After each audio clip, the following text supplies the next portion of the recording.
Let's bring you news now from war-torn Ukraine, because there's fierce fighting that still is on in the besieged cities of the country.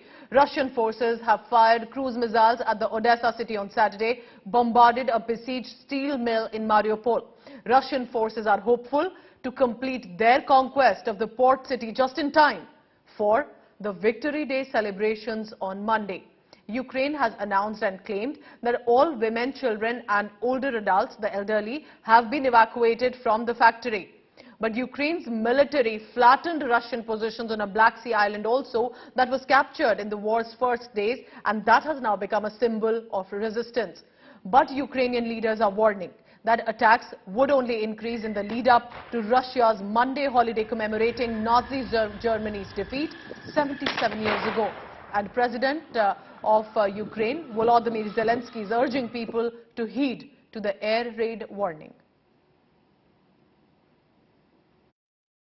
Right behind me, you can see the colors, the red and St. George's ribbon, clearly reminding not just Russia but also the world that it was the Soviet that fought the war against Nazi Germany, and that's the message that President Putin will have tomorrow when he addresses the nation. He is going to talk about the Soviet era, the fact that Soviet fought Nazi Germany, and May 9th marks the end of World War II in Europe. It was not the end of World War per se, because that ended with Japan surrendering in September, but May 8th was when Germany surrendered, and therefore this is also called the Patriotic War.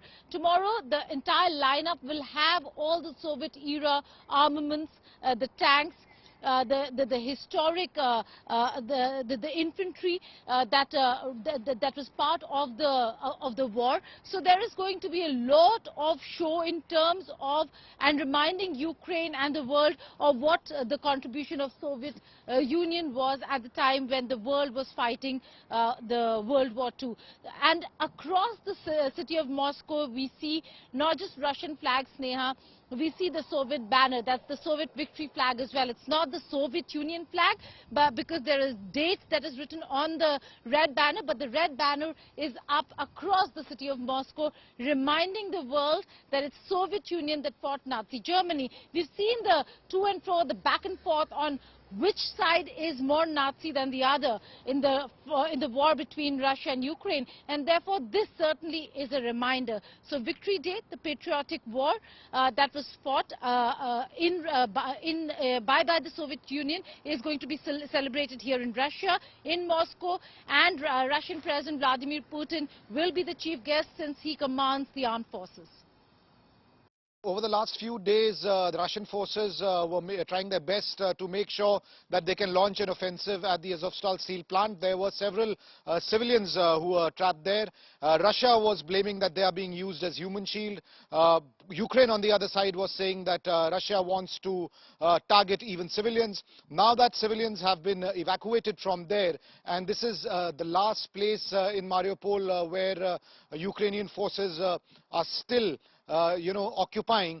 So it seems that in days to come there will be an offensive launched by the Russian side on the Azovstal steel plant to flush out Ukrainian soldiers who are there, making sure till now that at least the Azovstal steel plants remain in their occupation. Other than this, there are several parts of the Donbas region where there has been a fierce fighting going on over the last few weeks. In fact, the Ukrainian forces have been holding on to some of the key positions, and at the same time, the Russian forces making advancements, trying to make sure they can cut off the supply lines to the Donbas region and occupy the entire area to claim some sort of a victory ahead of Victory Day, which is tomorrow.